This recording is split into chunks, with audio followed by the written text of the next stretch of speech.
We are now live on YouTube. Thank you very much. Everyone who's joining now, give us a couple of minutes. We're just waiting for people to dial in properly. You'll see the numbers of the participants list climbing quite quickly. I'm Sean Kidney of the Climate Bonds Initiative. And yes, you are in the right place. This is the Climate Bonds Initiative webinar about our new chemicals criteria. Full details in a second. Just give us a couple of minutes till we get a good crowd. And in the meantime, we may make some light chatter amongst ourselves as panelists, just while we're waiting for everyone to join. Anna and Marion, you're right on slides. You've got everything sorted there, haven't you? Yeah, sure. Let me share my screen. Here we are.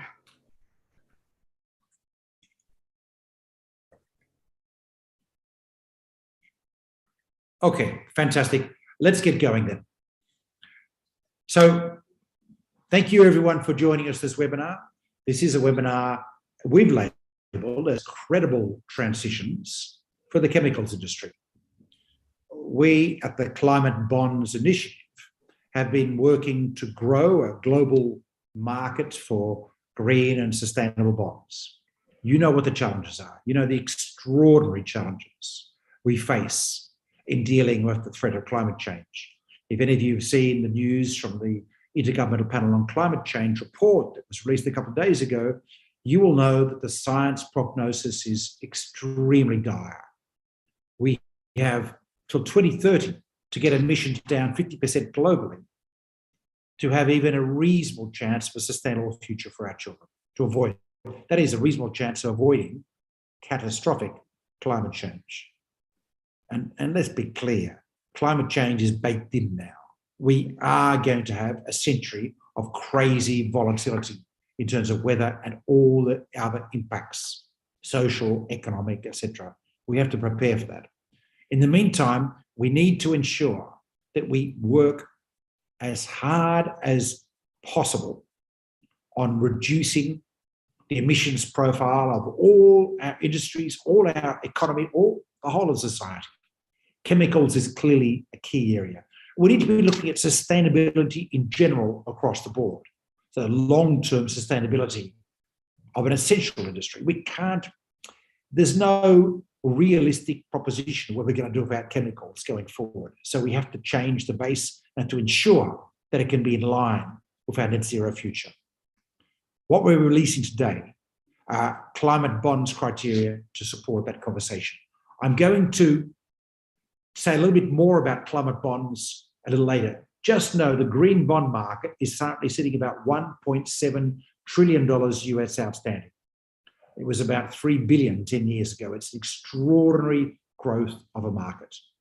Within that, about $250 billion is certified. Think of it as the gold standard of green bonds. This is proposals for chemicals-related investments that would be able to meet the very rigorous requirements of certification. That's what this is about. This is the beginning of a public consultation phase that will now last 60 days. On that note, I'd like to introduce my very good friend, Anna Creed, who's been the head of standards at Climate Bonds Initiative. She's taking on a new role at the moment. But in the meantime, she's going to talk to us a little bit about the broader transition program. And then we'll go to Elias Martinez and Mariam Rodriguez, who will talk about the detail of the criteria before we turn to our panel. Anna, over to you. Thank you, Sean, and welcome everybody. Very happy to speak with you today and look forward to hearing from everybody about the chemicals criteria.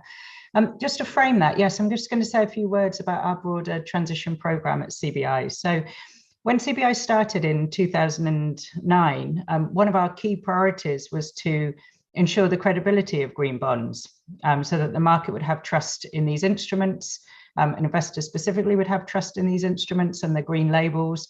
And then it would grow and continue to grow. And as Sean's said, with those numbers, we've grown phenomenally as a green use of proceeds market.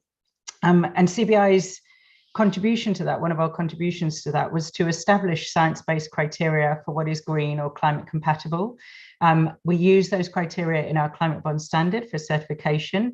We also use them in our taxonomy, which feeds into our markets team's analysis of all labeled debt that's issued, an evaluation of the credibility and the robustness of those debt issuances from a green environmental due diligence perspective. And that's fundamentally important because a lot of that data is then sold to green bond index providers.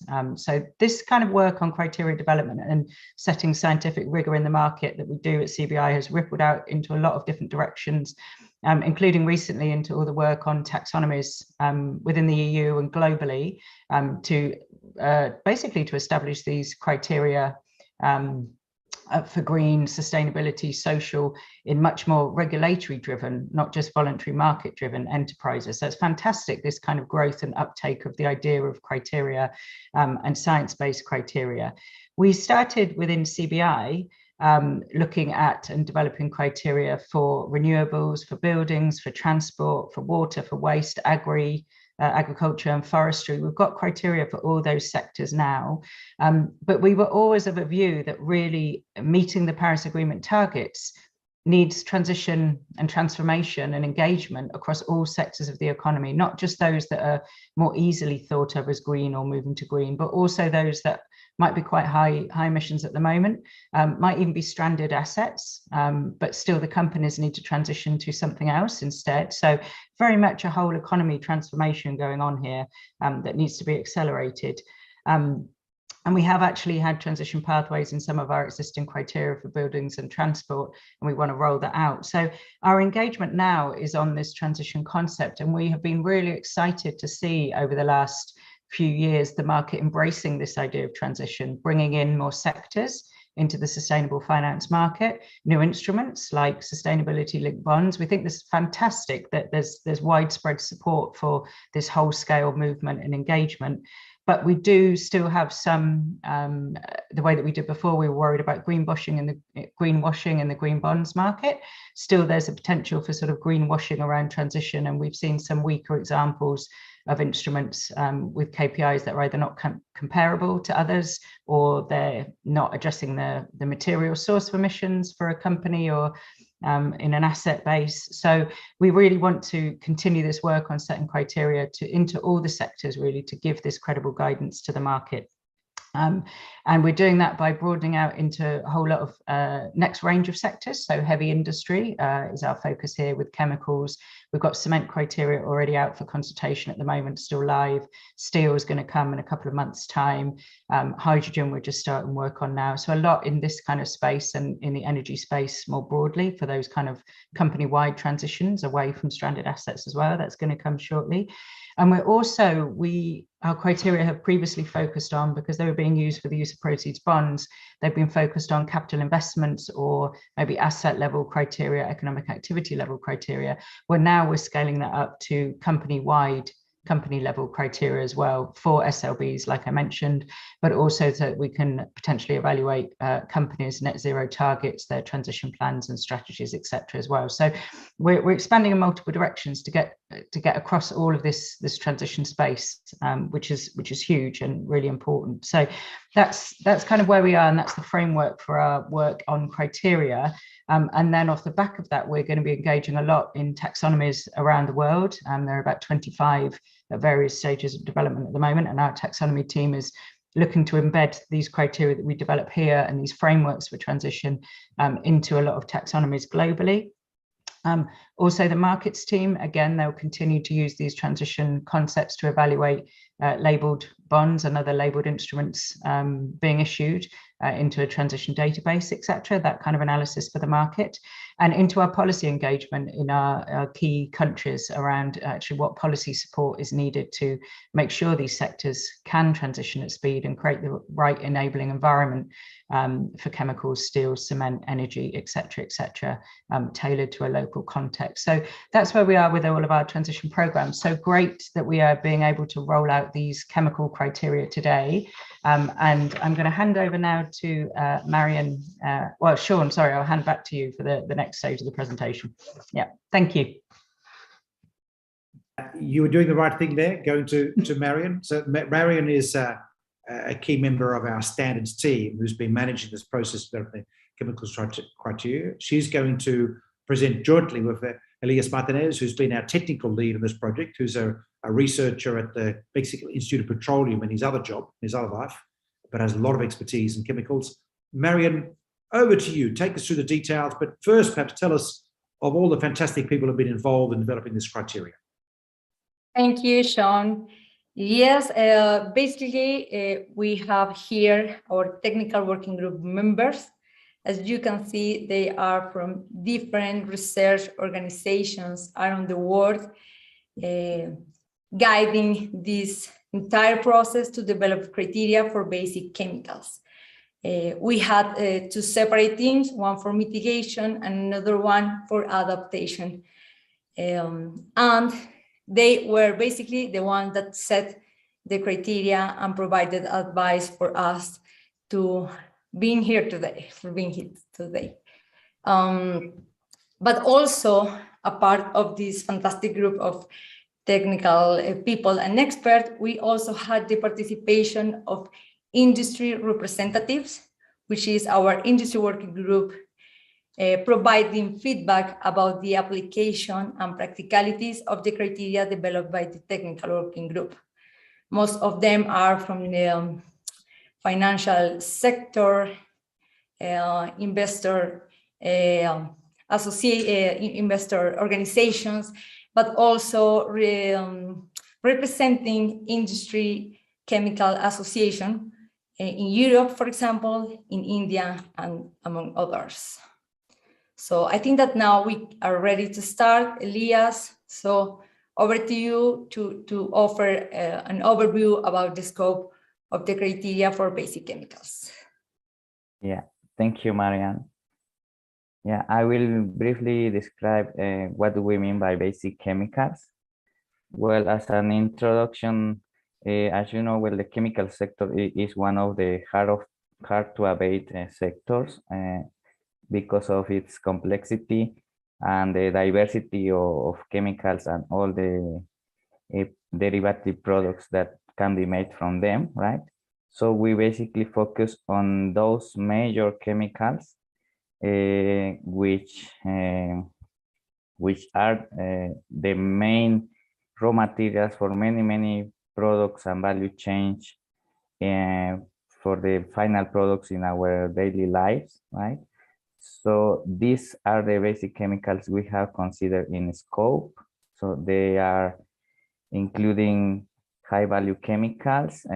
These are light olefins such as ethylene, propylene, aromatics, including benzene, toluene, and xylene, ammonia, methanol, and all these, as you can see in this graphic, are the main raw materials for polymers, agrochemicals, specialty chemicals, which then end up in our final products in consumer goods, packaging, and transportation, construction, agriculture, and pharmaceuticals.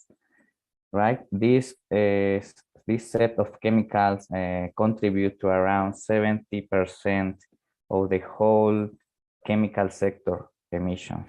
Right? As you can see in the next slide, we have here the plots of how much of these chemicals are produced worldwide and the energy it is consumed to produce them. And you can see the major consumer of energy is the production of ammonia, then ethylene, propylene, methanol, BTX. So that's the importance of this set of chemicals in scope.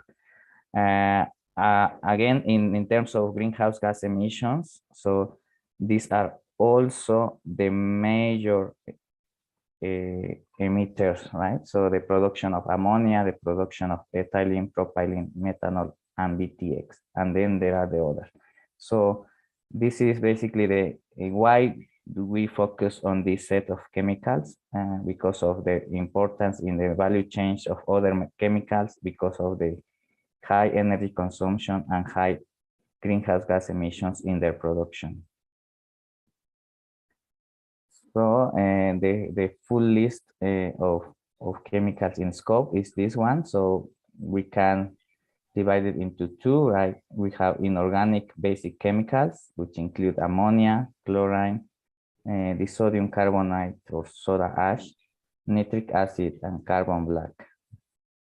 And then we have the organic basic chemicals, which include the high value chemicals, apart from ethylene and propylene that I mentioned before. There is also butadiene, acetylene.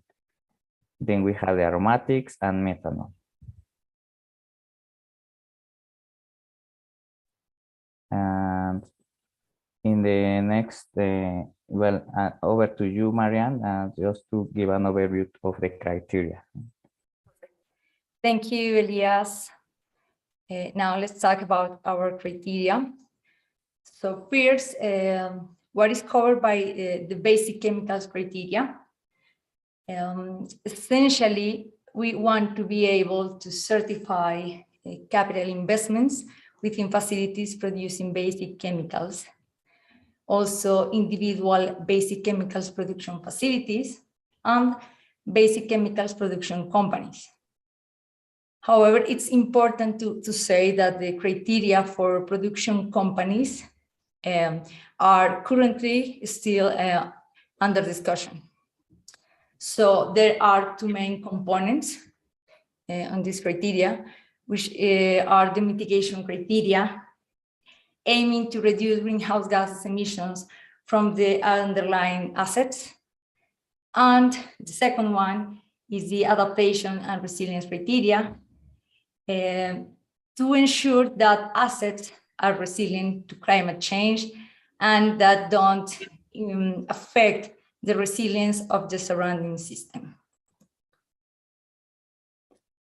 So let's review the capital investments criteria.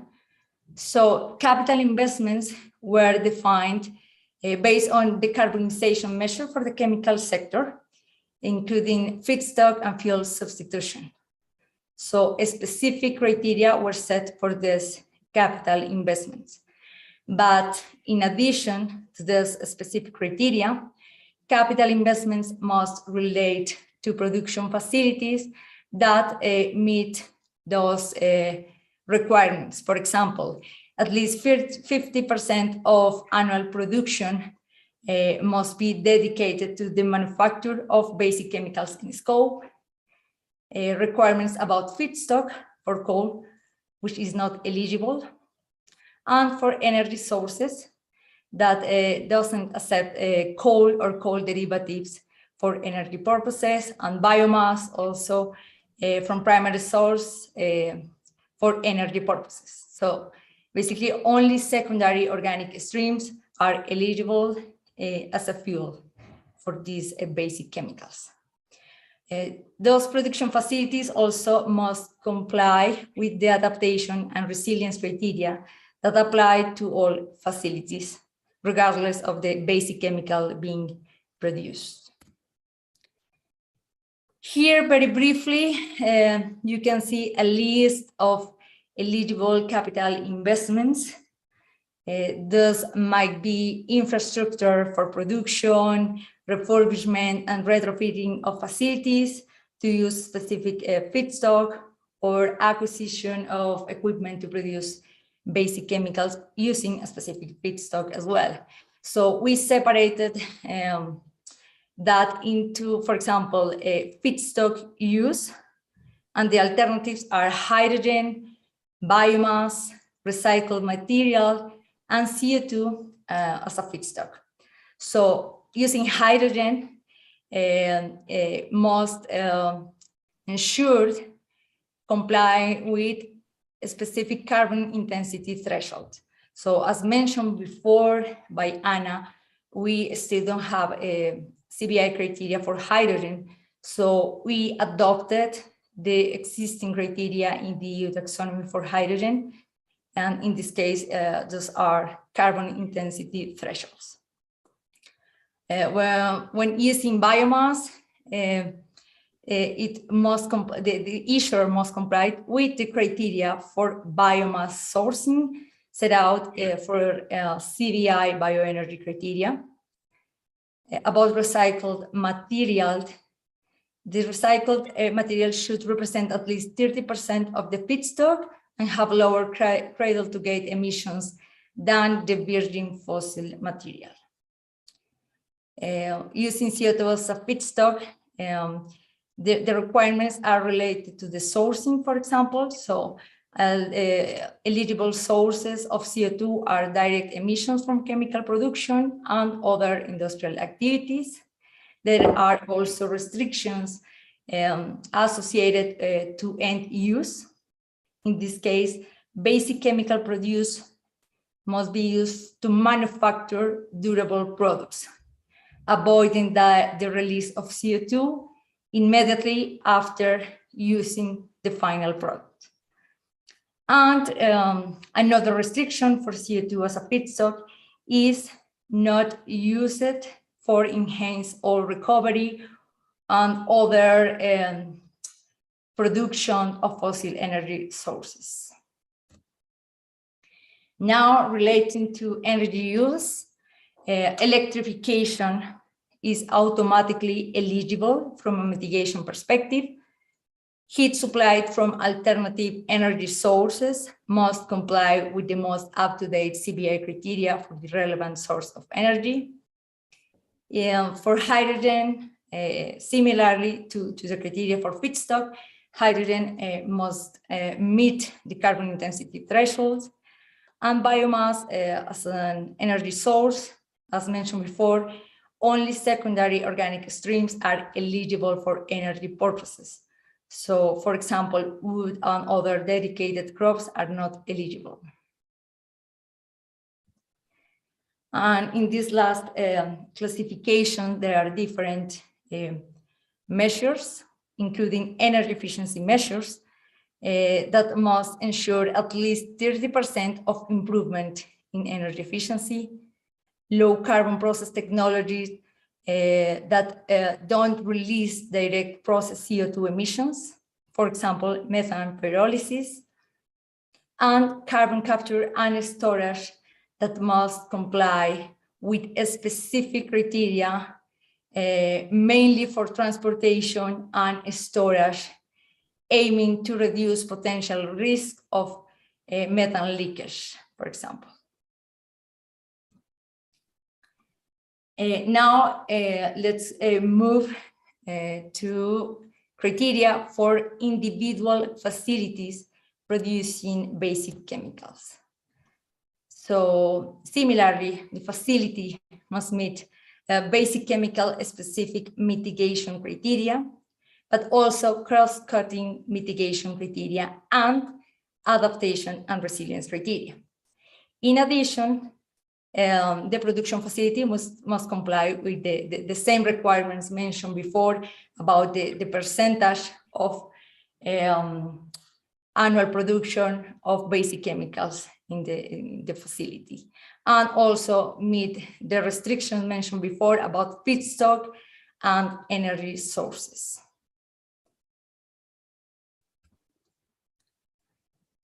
The specific criteria for each basic chemicals are mainly carbon or energy intensity thresholds over the term of the bond. Those thresholds follow a transition trajectory over time.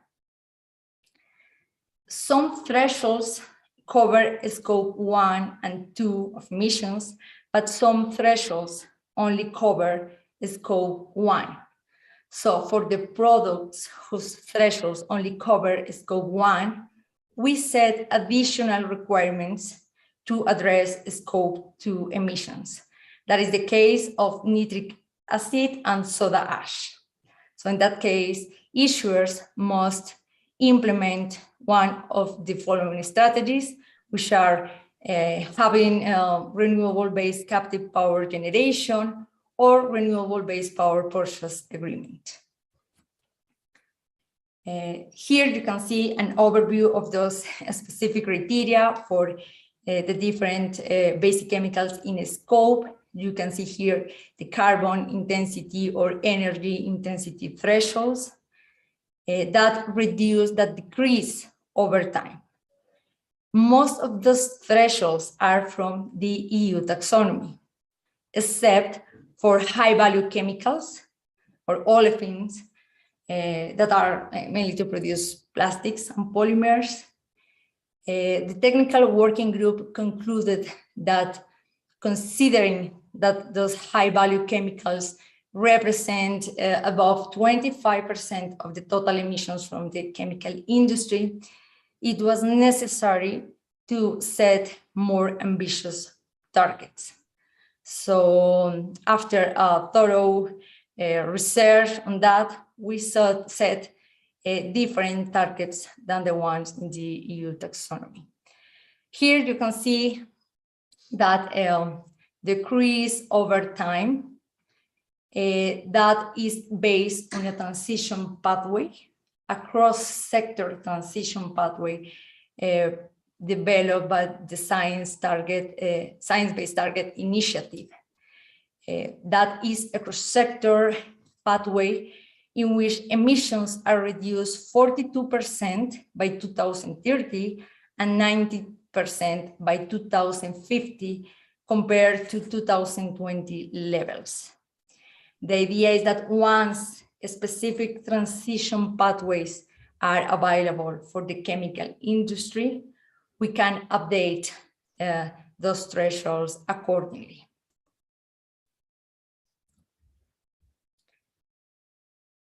Now about cross-cutting mitigation criteria, we also separate them into areas like age of the facility, which imply specific criteria for new facilities.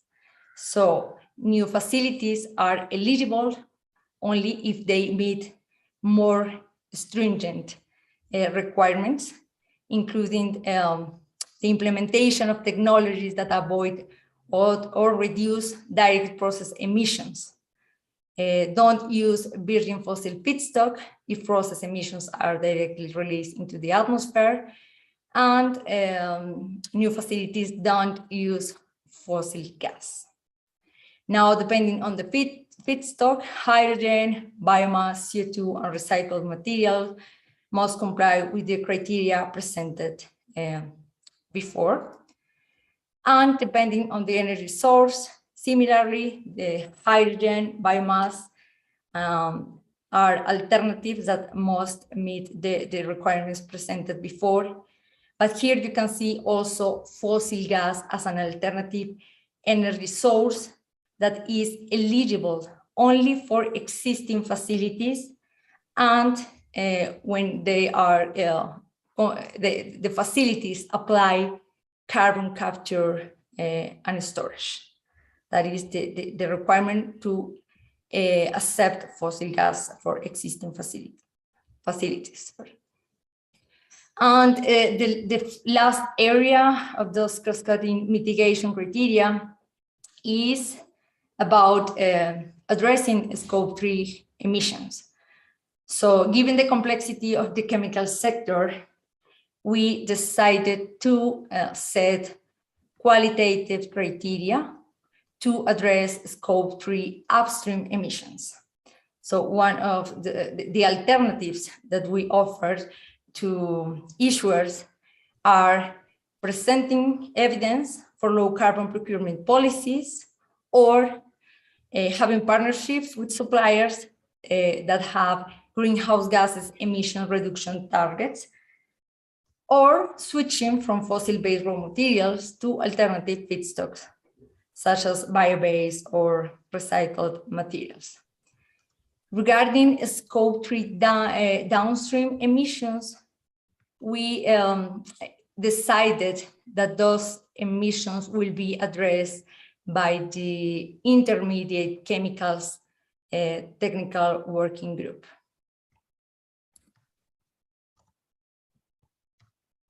And last, the cross-cutting adaptation criteria, which contain three main components. The adaptation and resilience checklist that follows the climate resilience principles framework Those are like overarching principles developed by a group of experts in adaptation and resilience. Those were developed some years ago, and now our technical working group applied those principles to the chemical sector, including risk assessment, including setting boundaries, also proposing measures, mitigation measures for potential risk associated to climate change, and strategies for monitoring and evaluating those measures. But a part of those principles, we also set additional requirements for adaptation and resilience, including a risk management plan for hazardous substances that are manufactured, stored, and managed in chemical production facilities. Other environmental impacts from chemical productions are addressed with those requirements that are including a comprehensive environmental impact assessment consistent with local regulations and conducted by an independent third-party expert. Also for pollution prevention, some specific thresholds or benchmarks are set to ensure that the production facility comply with the best available techniques emissions that exist today for this sector, for organic products and for inorganic products as well. And now about the disclosure component, we set also criteria to ensure that those other environmental impacts are disclosed and the strategies to address the potential environmental impacts are addressed. And now the last... Marion, you're going to have to run through quickly because we're running short of time. Yeah, this is the last part of the criteria, which is for companies.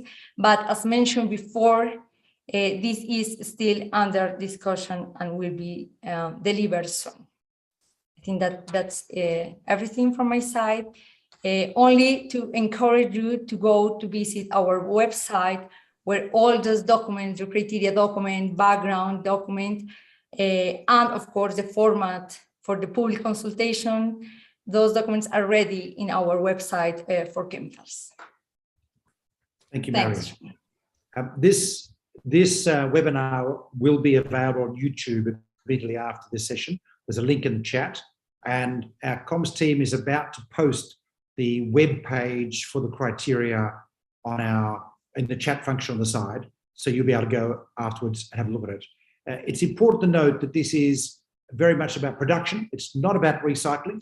I just want Anna to tell us where we are on the recycling side already, which is already covered in there. Then I want to go to our fantastic panel. We are lucky enough today to have Frederick Boer, who is well known to our industry working group people as an expert in the area. He's currently an associate senior lecturer in technology and society, specialising in sustainable industry, and Lund University. By the way, Lund University has been an amazing pioneer of a whole lot of sustainable issues over the time, and we've had lots of students from Lund over time. But Frederick, in the meantime, is a specialist in this area. We obviously got Marion Alea staying part of the picture. We've also got Fahim Tonmoy, who's replacing Kristen Marshall, who had to drop out the last minute. Fahim's a consultant at BMT in Australia and also works at Griffith University in Brisbane in this area. He's a member of our industry working group as well. And then, of course, Anna Reid, our head of standards and climate bonds. Anna, a quick question to you. Tell us about the recycling aspect, just for our listeners so they can understand what we've already got covered off. Yeah, recycling is already covered. We have criteria for waste management, which covers a lot of different aspects of waste management, including recycling. So plastics recycling is already eligible for certification under those other sector criteria, essentially. Yeah. Are there any particular characteristics that to make recycled content truly green? Is that relevant for us? Or we It's just they're saying very define plastic to straightforward. recycle? Yeah, it's very straightforward for recycling. As long as you're using the product that comes out of the recycling process actually in something it's actually used to, which displaces a virgin product, then it's fine. The recycling counts. There's no sort of additional eligibility criteria on energy efficiency or inputs, etc. So recycling as a whole gets a thumbs up. Yeah. Thank you. Can I go to you, Frederick, first? Key features that our listeners need to know about what's being said here from your perspective. Give us a couple of headlines, the sort of thing you tell your students. Thank you, Sean, for that presentation and question. I think I'd like to start with bringing up just a few, key insights from the most recent IPCC report that was published just the day before yesterday, to which I also was a contributing author on the chapter of industry. And there it's clear that industrial emissions, particularly from the material industries, have been growing faster in the past 2 decades than emissions in any other sector, right? In the past 2 decades also, global emissions from the chemical industry have more than doubled, our estimates show. So there is clearly reason for concern. We now know that we must have emissions peak within just a few years and decrease significantly by 2030, and to reach net zero by 2050. In the chemicals industry, we have just 1 or 2 investment cycles. So all investments now need to be low carbon and sort of clearly aiming for zero. And to reach that, we have to scale up globally green investments 3 to 6 times. In this particular industry, I would say it's much more than that, right? Because the carbon lock-in, that we call it, is so strong in this sector. And I think it's great that we are also talking specifically, for example, about coal here, because in fact, emissions from chemicals have increased more than output, right? More than production in the past 25 years, to a large degree, because the industry is to an increasing degree relying on coal, both as feedstock and as energy supply. So, I mean, we have to sort of draw a line and say it's clear that coal has to be phased out from the energy system and from the chemicals industry to be able to make it sustainable, and we have to do it now. So this, launching this standard is, I think, extremely timely. We now know, we knew already that there was lots to do, but right now it's really a sort of breaking point for us. And I'm great to see such a big audience with us here today as well, sort of understanding that this is what we now have to do. Thank you for drawing attention to the critically important IPCC report launched early this week, and thank you for your work on it amongst so many of your colleagues. It is a real reminder of the urgency of what we have to do, which I suppose raises a question about the criteria. And Fahim, I'm interested in your reflections, but also this question of feedstocks, and are we being adequate in our ambition with feedstocks? Should we be saying, actually, you should only be using X? I mean, how did the discussion go at the industry working group around the nature of feedstocks going in? I'm interested if you could tease that out as well. I mean, talking about all bionatural, all green hydrogen. Is there enough green hydrogen? All those complicated questions of feedstocks. I hope I can ask you, Fahim, put you on the spot like that. But look, first start off, anything else you think we need to be aware of from your position that hasn't been raised already? No, thanks, Sean. First, I'd like to congratulate Marian and Elias for putting this big piece of work, which is very important. And one thing I would like to emphasize is, as we heard from a couple of days ago from IPCC's third working group 3's sixth assessment report, that it's now or never. So that's a really clear message that we need to move on and make those critical decisions of phasing out of coal, as Frederick indicated.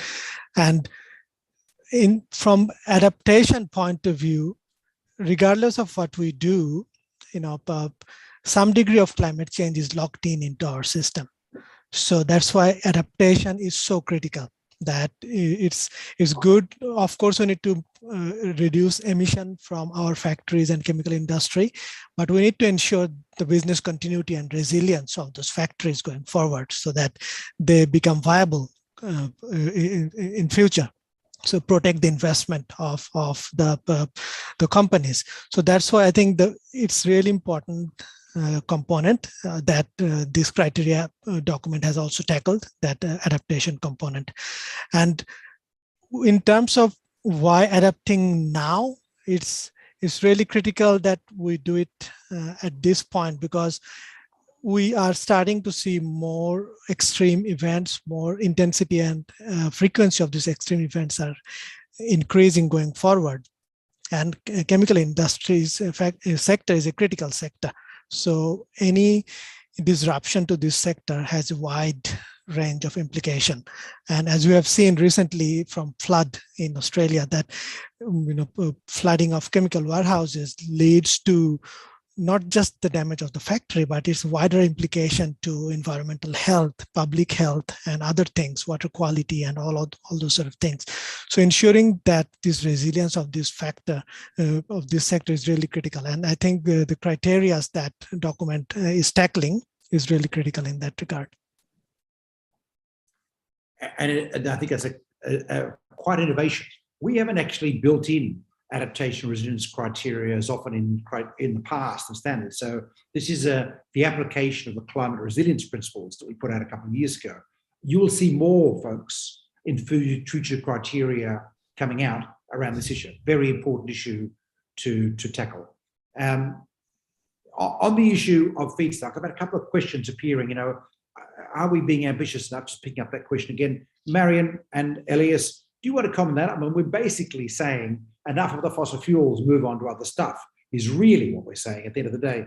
Have I got that right? Marion? Oh, Elias, sorry, my apologies. Elias first. Yeah, thank you. Thank you, John. Well, basically we have said no coal, that's for sure, no coal, right?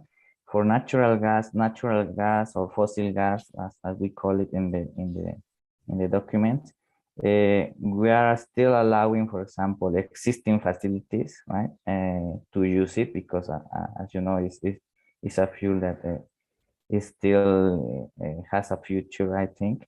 But then we have this restriction or requirement for implementing carbon capture, right? So we cannot continue using this fossil gas and then still emitting the CO2 emissions from combustion or from the process, right? So that's the condition for continuing fossil fuels. But apart from that, yes, basically we are promoting, we are advocating for a shift to renewable feedstocks, right? Such as CO2 and biomass. That's what it's set in the criteria. That's the critical feature of this, and very important. So yes, you can use methane, but with CCS, and it's important to note that in the European taxonomy that Climate Bonds has been so instrumental in developing, and that's exactly the approach that's been reflected in the energy criteria, where you can, for example, have blue hydrogen, or you can use gas plants as long as you fully capture the emissions and carbon capture and sequestration. And in the energy sector, you also have to look at life cycle emissions, pipelines, and so on. So the point about this is technology agnostic. We're looking at reduced emissions is a critical issue, as distinct from banning feedstocks, but the emphasis is toward natural and biopolymer and so on, as Leah says. Marion, you're off. Go ahead. Yeah, I would like to add something to what Elias just mentioned, and is the relevance of two concepts, which are the transition concept here, and also the fact of avoiding carbon locking risks.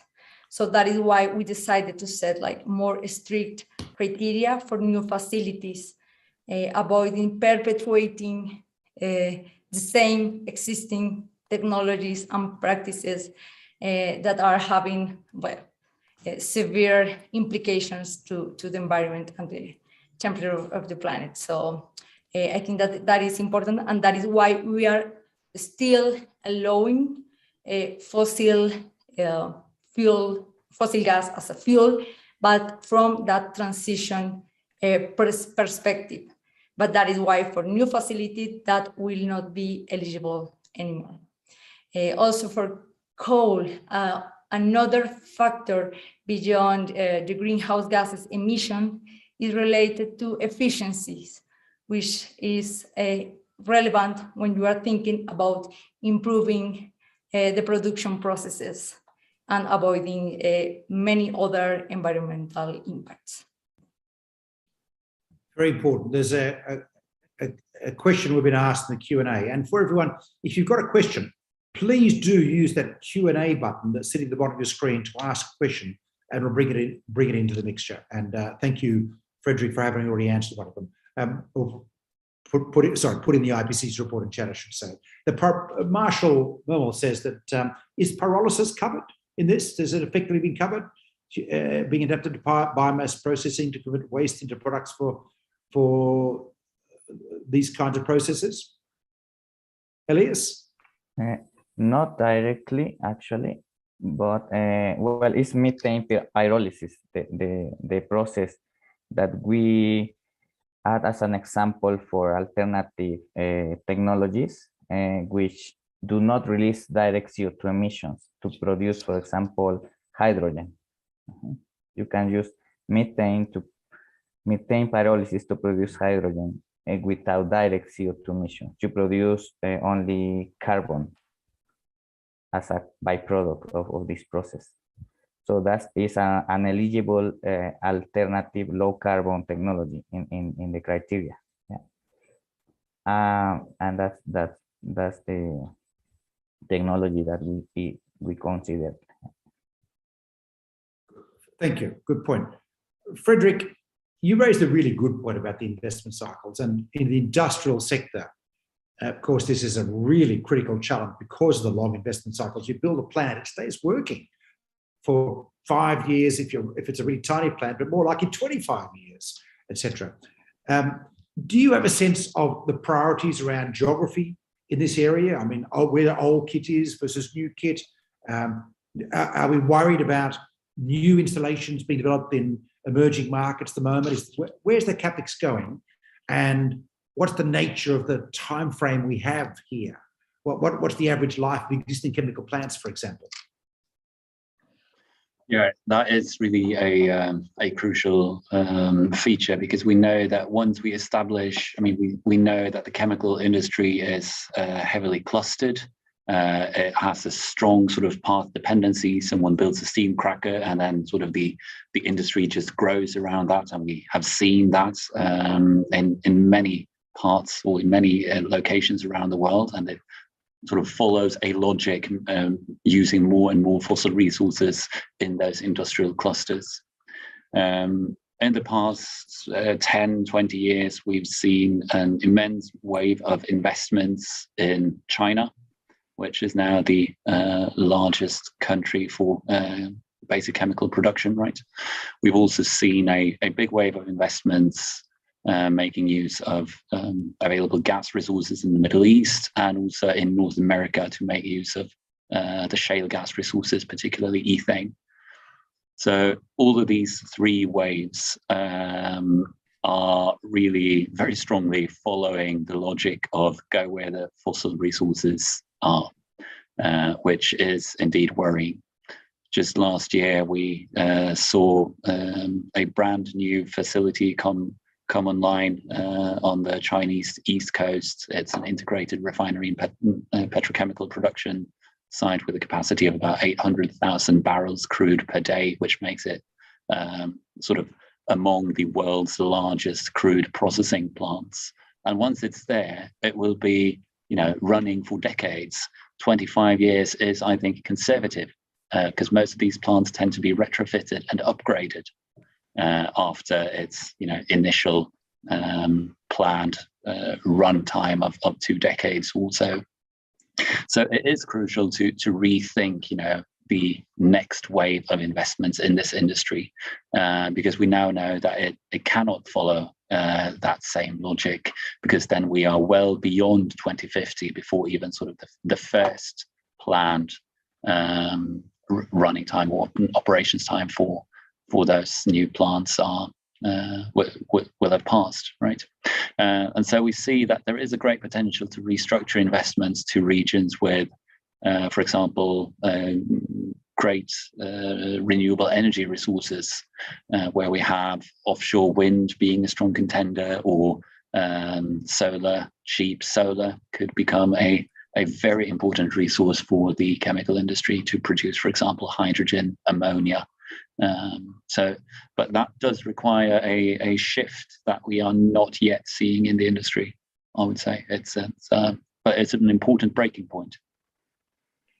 On the question of hydrogen, a few weeks ago, we ran a webinar with major Indian energy producers who issuing green bonds. And one of those, from Adani, the CFO of Adani, Robbie Singh, announced that Adani were going to be producing green hydrogen from renewables in large volume, mainly to produce fertilizers, later this year at around $1.50 a kilo, which is extraordinarily low by current global standards. The cheapest price we've seen so far for green hydrogen was ArcelorMittal announcing in September they were going to be getting green hydrogen for €1.50 a kilo, which is itself a record low price. But the CFO of Adani went on to say they were going to be producing green hydrogen by 2026 at 97 cents a kilo. Now, President Biden's moonshot for hydrogen is $1 a kilo by 2030. It's a moonshot in the US. The changes in green hydrogen pricing happen right before our very eyes. And I have no doubt that we will see volume availability at price in the remarkably near future, which should help revolutionize the feedstock discussion in the chemical industry going forward. But in the meantime, we are allowing improvements of existing facilities, as you've heard Marian and Elias talk about before. But a question on that, will we end up, if we can make really fast progress on the feedstocks, with a bunch of stranded assets in this area, that is plants that are built to use gas for CCS or other processes that'll have to be abandoned because the plant structure changes? Or can the plants that are being produced use other feedstocks be switched over quickly? What does this look like in terms of a risk for capital investment for our investor friends? Maybe Frederick first, and if anyone else wants to chime in. Is this going to be a stranded asset story? I do think there's a significant risk for it. Yes.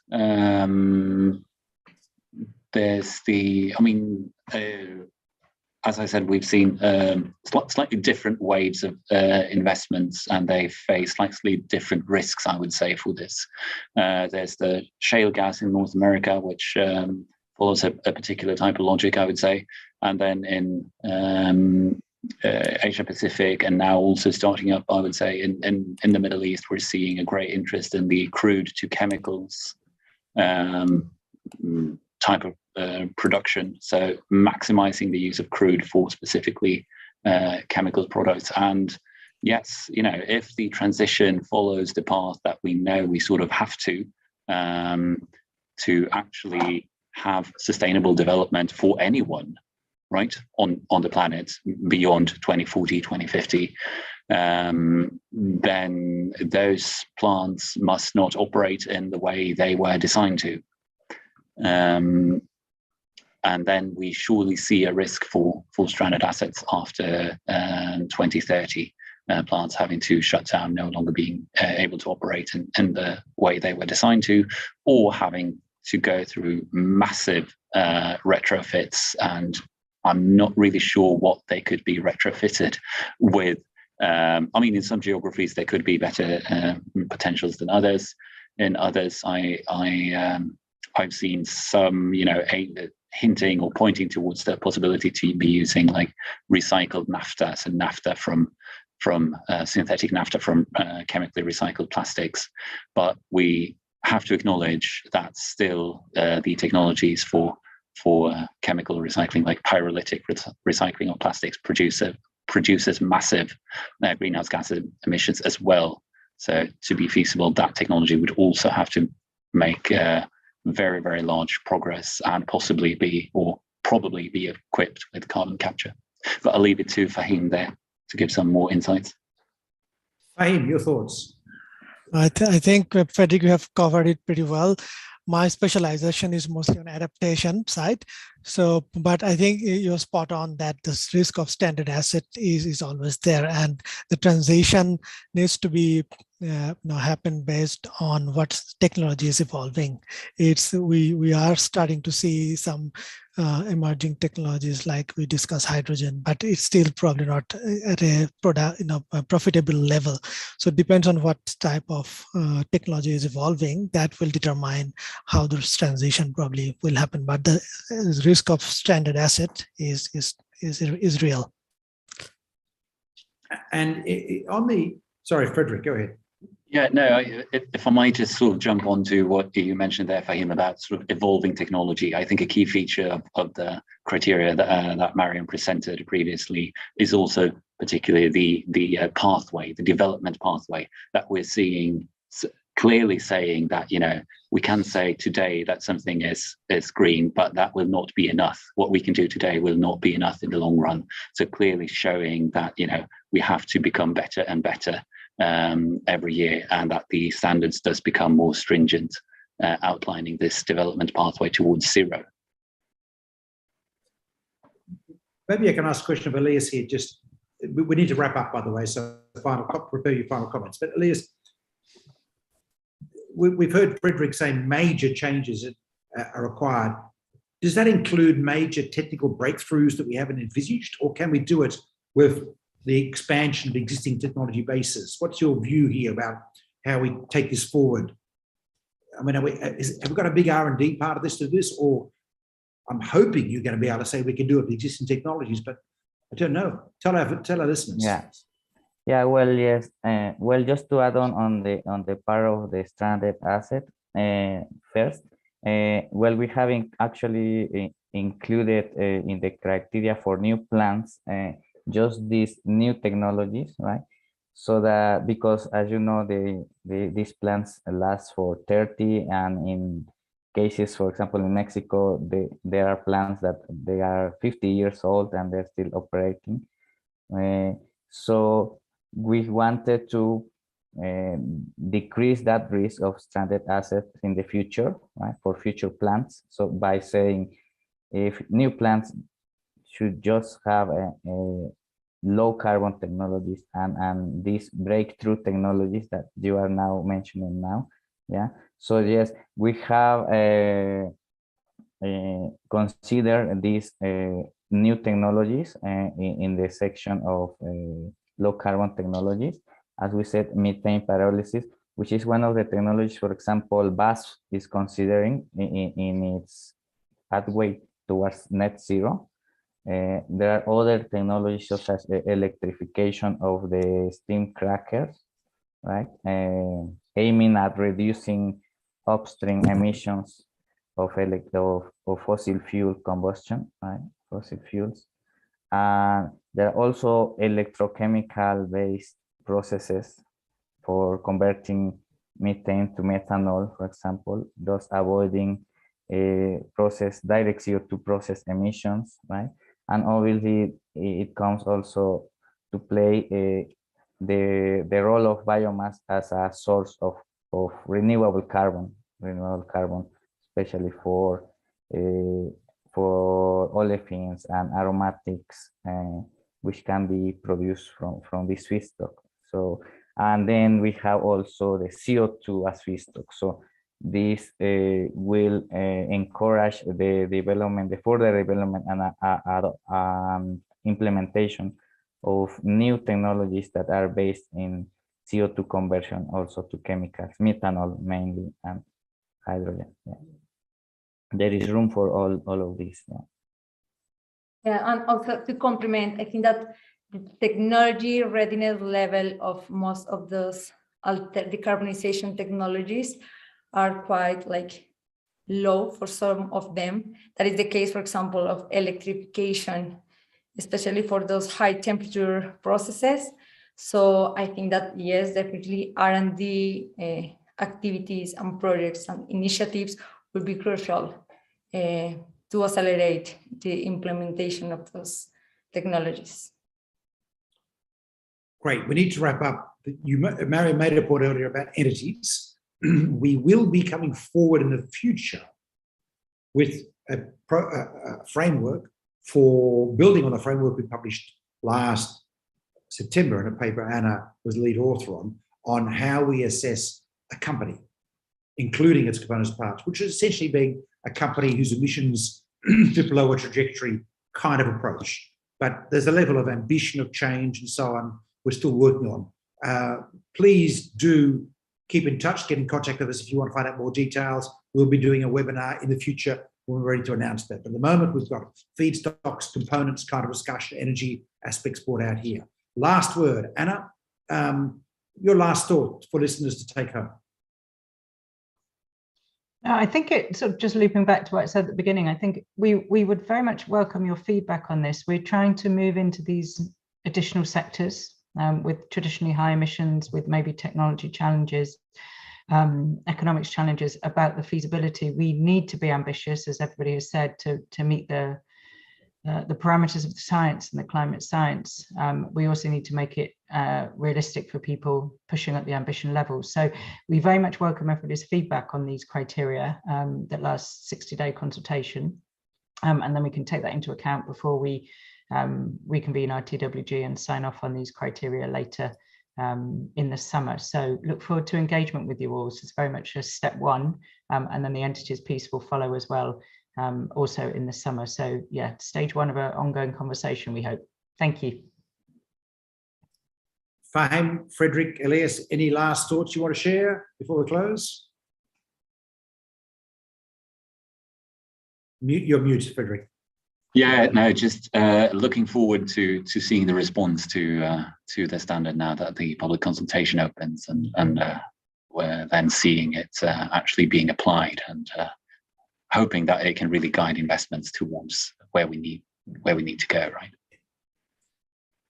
I'm also very keen to see the application of these criteria and how they've been utilized by the industry and make a real difference. Elias? Yeah, just to invite our participants to go to the public consultation. We are open to your comments, and this criteria is not set on stone, so there's still room to improve our criteria. And just to say that in our technical working group, we try to follow a holistic perspective, right? And we know climate change is our main challenge here, but we also look at, as you said in the presentation, at other impacts, at other types of issues that need to be addressed in conjunction with climate change. So thank you very much. Thank you, everyone. It's been a great panel, great discussion. Remember, we're after your feedback. We want you to put in comments. Please tell us. It's fantastic. We'd love to hear that. But realistically, what we want is arguments, is views. And you know, what about over here? A little bit more detail. All of that would be incredibly valuable. We depend, we need, we desire your input and your feedback. In the link on the chat, that you can go to the correct webpage to do that process. Do that 60 days. It's not long. We want to get some bonds out.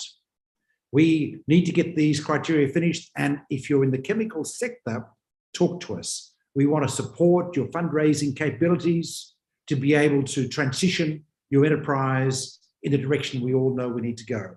Please do come and talk to us, and we'll see if we can help you figure out what works and what doesn't work. Thank you, everyone, for joining us today. Thank you so much, Fahim, for dialing in from Brisbane at past dinner time, for Frederick dialing in from Sweden, for Elias dialing in from Mexico City, and Marion dialing in from Colombia, and Anna from London, where I am. Thanks, everyone. Talk to you soon. Keep up the good work, and make sure that we tackle the challenge the IPCC set us to get emissions down 50% in 30 years, and this is a big part of the problem. Good luck, everyone. Thank you. Thank you. Thank you. Bye.